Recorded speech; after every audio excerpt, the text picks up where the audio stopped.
enero del 2002, la peseta, el franco, el marco, la lira, el escudo y otras monedas europeas dejan de existir. Los principales países europeos disponen de una nueva moneda común a todos ellos, el euro.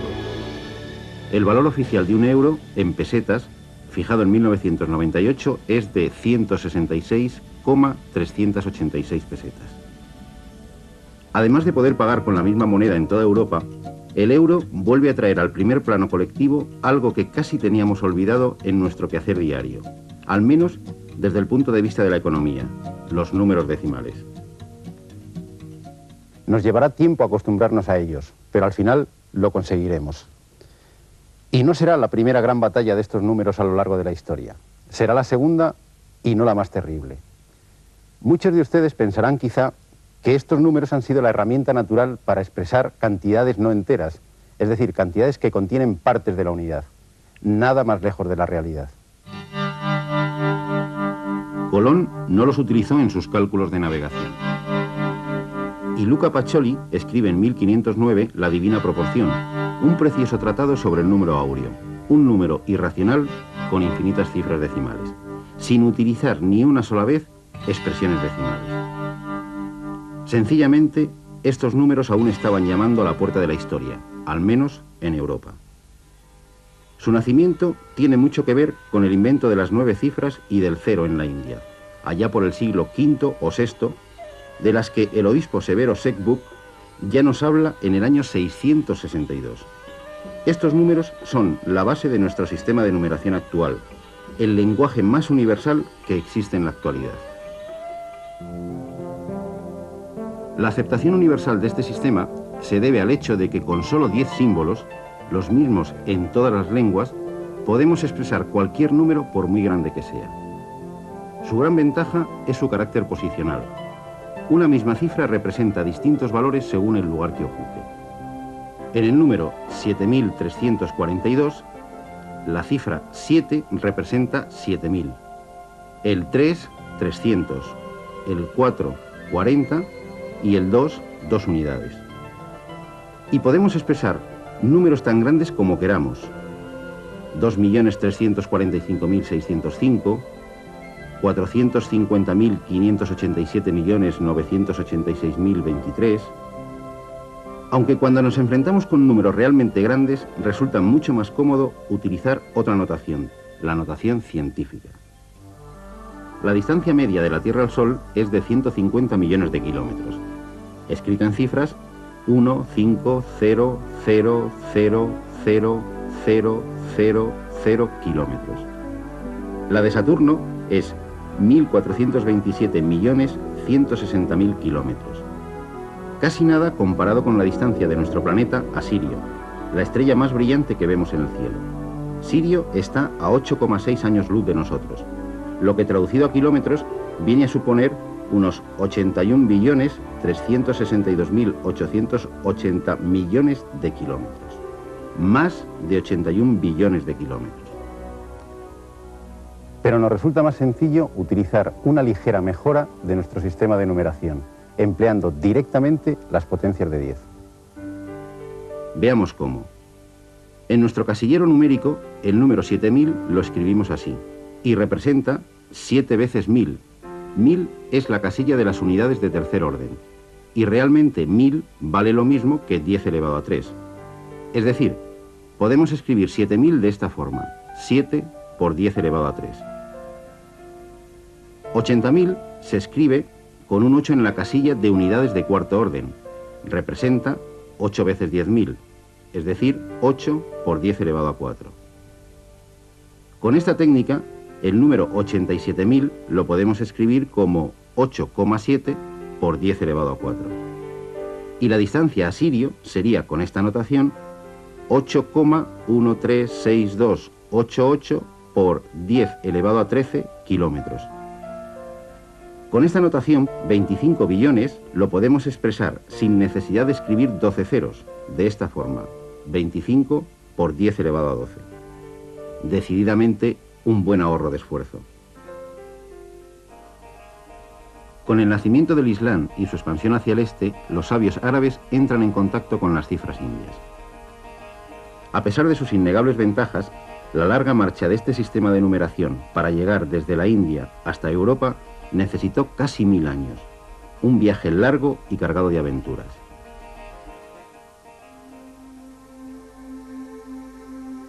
A principios del siglo IX, el matemático árabe más popular, Al-Khwarizmi, publica su famosa aritmética, el primer texto árabe sobre los nuevos números y la forma de operar con ellos. A principios del siglo XI, los números indoarábigos son utilizados por sabios, pero también por comerciantes y mercaderes, desde la India hasta la España musulmana. La grafía de nuestras cifras actuales proviene de las cifras Gobar, palabra que significa polvo, utilizadas solo por los árabes de Occidente, y que hace referencia al polvo fino que los calculadores esparcían para poder trazar las cifras con un punzón y efectuar así sus operaciones.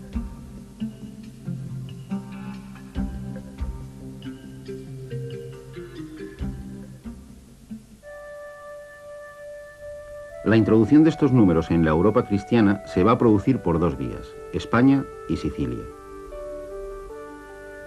Los números arábigos llaman por primera vez a la puerta de Europa medieval en el año 1202, a través del famoso libro Liber Abaci, de Leonardo de Pisa, más conocido como Fibonacci. Fibonacci era hijo de un comerciante de la República de Pisa, afincado en el norte de África. Aprovechó sus viajes comerciales por todo el Mediterráneo, Egipto, Siria, Sicilia, Grecia, para entablar contacto y discutir con los matemáticos más notables de la época. Pronto descubrió la importancia del nuevo sistema de numeración. En su obra nos dice: los 9 números indios son 9, 8, 7, 6, 5, 4, 3, 2 y 1. Con estos 9 y el signo 0, que en árabe se llama sifr, se puede escribir el número que se desee.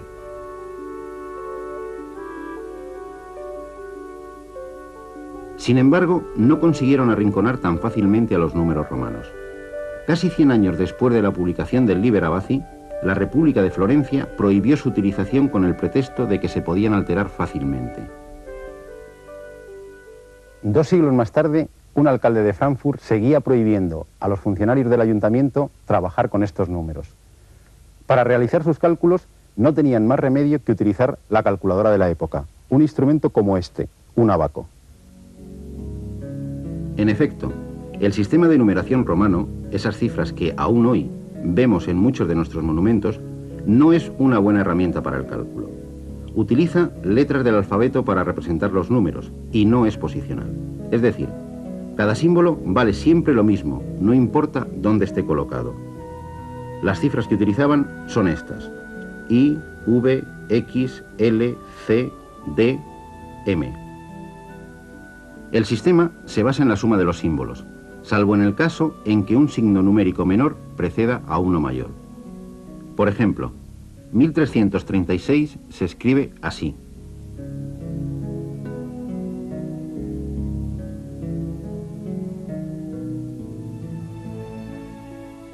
Pero 2894 se escribiría de esta forma. El bloque XC representa 90, es decir, 100 menos 10. El bloque IV representa 4, es decir, 5 menos 1. Francamente, incluso realizar esta simple suma les debía resultar complicado.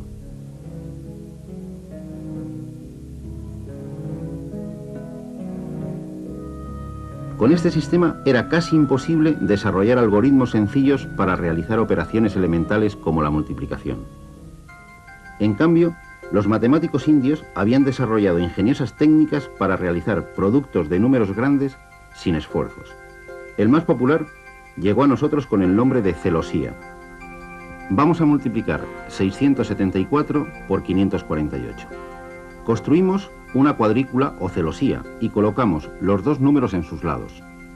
Trazamos las diagonales de cada celda y escribimos en cada mitad el resultado de multiplicar los números de la fila y la columna de la celda. Así, 6 por 5, 30, es decir, 3 arriba y 0 abajo. Pasamos a la siguiente celda. 7 por 5, 35. La siguiente, 5 por 4, igual a 20. Completamos así toda la cuadrícula.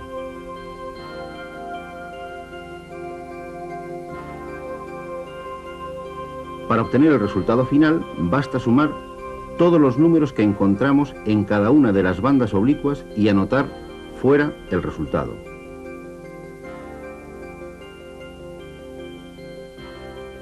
$369.352. Imagínense al pobre vaquista romano penando con las fichas de su ábaco hasta completar la operación. Incluso tendría dificultades para anotar un número tan grande. Para solventar en parte el problema de los números grandes, en la época imperial se introduce la barra horizontal sobre los signos para indicar que el número está multiplicado por 1000. Por ejemplo, V con barra sería igual a 5 por 1000, es decir, 5000. X, X y V con barra serían 24 por 1000, es decir, 24.000. Encerrando el número en un rectángulo sin base, representaban el número multiplicado por 100.000.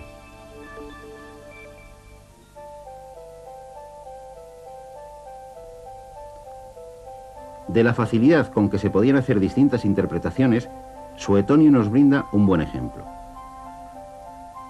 Livia, la madre de Tiberio, dejó en herencia a Galba la cantidad de 50 millones de sestercios. Dado lo breve de los trazos verticales, Tiberio interpretó 500.000 sestercios a pesar de la oposición de Galba, que reclamaba sus 50 millones. Como Tiberio era el emperador, Galba solo cobró 500.000 sestercios.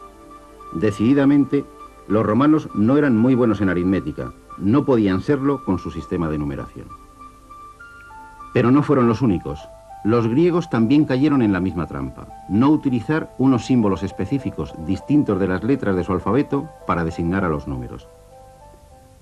Además del retroceso que esto supuso en el desarrollo de la aritmética, la ambivalencia de los signos como letras y como números dio origen a una superstición muy arraigada, la numerología. Aún hoy ejerce su influencia.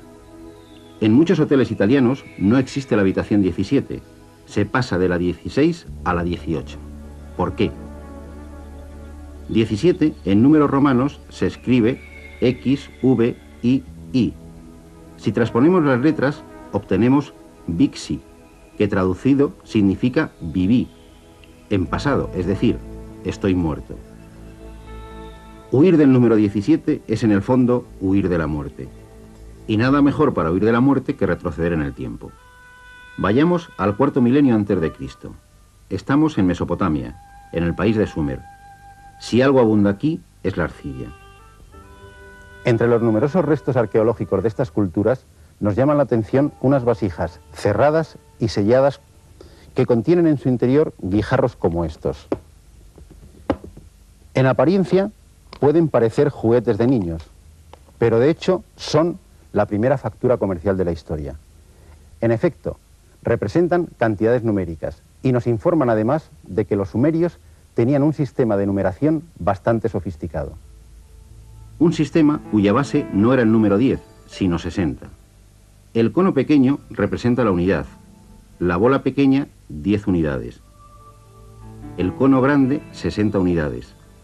Si estaba perforado, su valor era de 600 unidades. La esfera 60 veces 60, es decir, 3.600. Y la esfera perforada, 10 esferas, 36.000 unidades. Veamos qué número representan estos guijarros. Un cono perforado, 600. Dos conos normales, 2 por 60, 120. 4 bolas, 4 por 10, 40. 3 conos, 3. En total, 763 sacos de trigo, de cabezas de ganado. El único inconveniente es que para saber el número había que romper el cuenco. Pero ese problema es fácil de resolver en el país de la arcilla. Basta con dibujar las piezas numéricas y el objeto de la transacción en una tablilla de arcilla fresca y cocerla después. Sin duda, el invento de las cifras es anterior al de la escritura. Del más de 500.000 de tablillas encontradas hasta ahora, al menos 500 tienen algún contenido matemático, y algunas nos dejan completamente sorprendidos. En ellas comprobamos que a partir del año 2000 a.C., descubren las ventajas de un sistema posicional que les permite escribir cualquier número con solo dos símbolos, este para el 1 y este otro para el 10. La base que utilizan es 60. Así, 24 se escribiría de esta manera.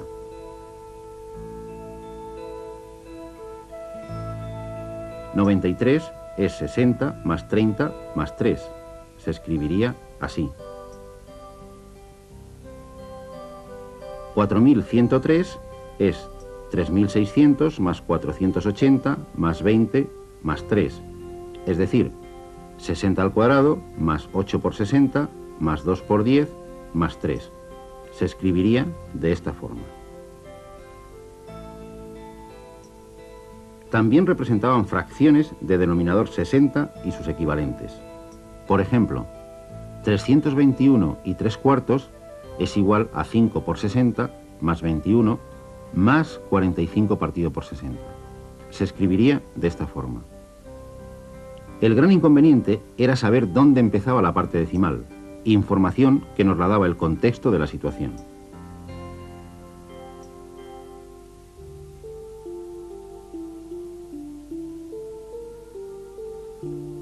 El papiro egipcio es menos resistente al paso del tiempo que las tablillas babilónicas. Sin embargo, alguno ha llegado hasta nosotros. Los más populares son el papiro de Rin y el de Moscú. En ellos aparece una colección de más de 100 problemas que nos brinda una valiosa información de las matemáticas egipcias.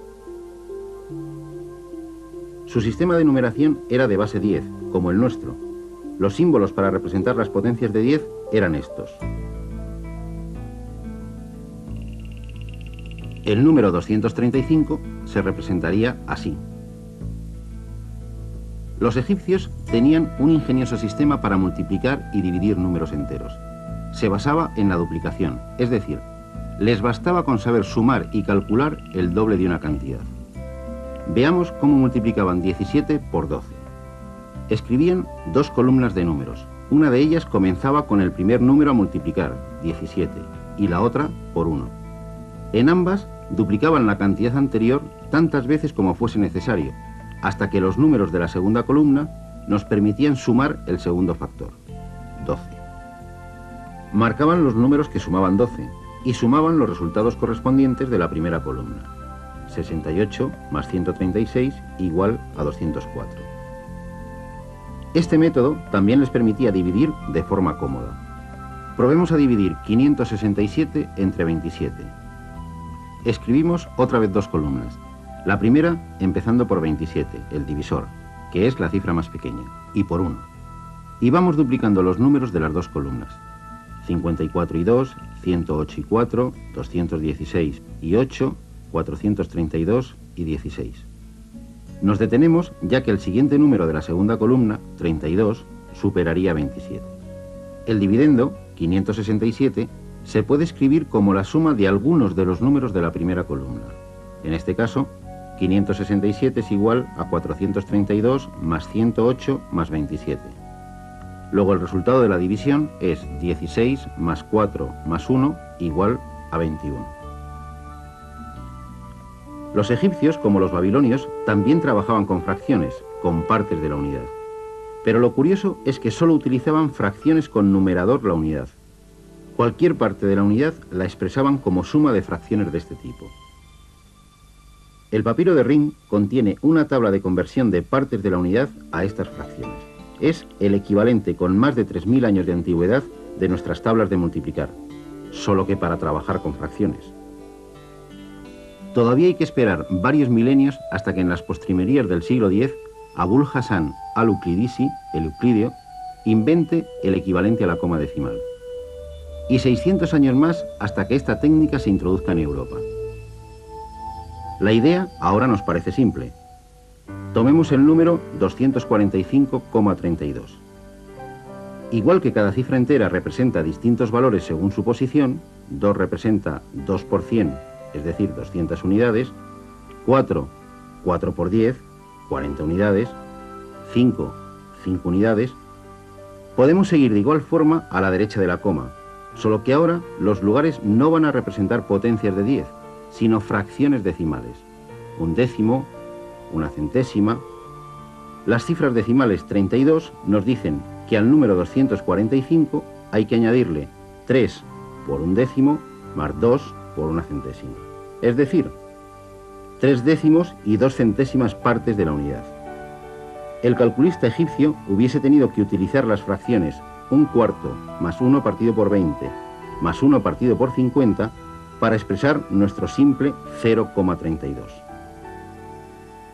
A finales del siglo XVI, el matemático holandés Simon Stevin dio a conocer en Europa occidental el denominado método turco de cálculo, que se utilizaba en Bizancio y que no es otro que nuestros números decimales.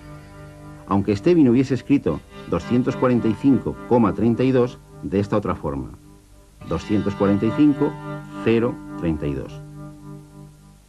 Esto es una tabla de logaritmos neperianos.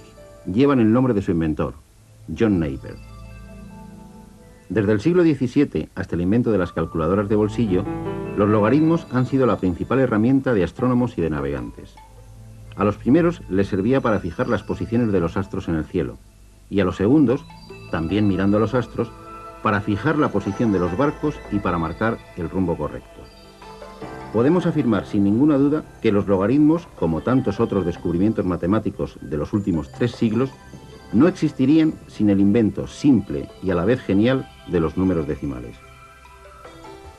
Pero pensándolo bien, ¿es nuestro familiar sistema de numeración indoarábigo el mejor? ¿Nos durará otros tantos siglos? ¿O será barrido por uno nuevo? De hecho, esos mismos ordenadores que vemos en cualquier comercio o que utilizamos en casa no utilizan para calcular el sistema decimal. Tienen un sistema mucho más económico y que solo necesita 2 cifras para funcionar, el sistema binario. El mecanismo de un ordenador se basa en celdillas elementales de información, el bit. Cada celdilla solo admite 2 estados: vacía, estado representado por el 0, o llena, representado por el 1. Pero un mecanismo tan simple nos permitirá poder almacenar cualquier número. Basta con expresarlo en base 2. El número 1, 0, 0, 1, 1, 0, 1, 1 realmente representa 1 por 2 elevado a 7, más 0 por 2 elevado a 6, más 0 por 2 elevado a 5, más 1 por 2 elevado a 4, más 1 por 2 elevado a 3, más 0 por 2 elevado a 2, más 1 por 2 elevado a 1, más 1. Es decir, igual a 155. Un sistema mucho más económico y accesible para las máquinas. Al fin y al cabo, un mecanismo de blanco o negro, de sí o no. Aunque sin duda, nuestras viejas y entrañables 9 cifras más el 0, con todos sus matices de grises, seguirán haciéndonos compañía durante muchos años todavía.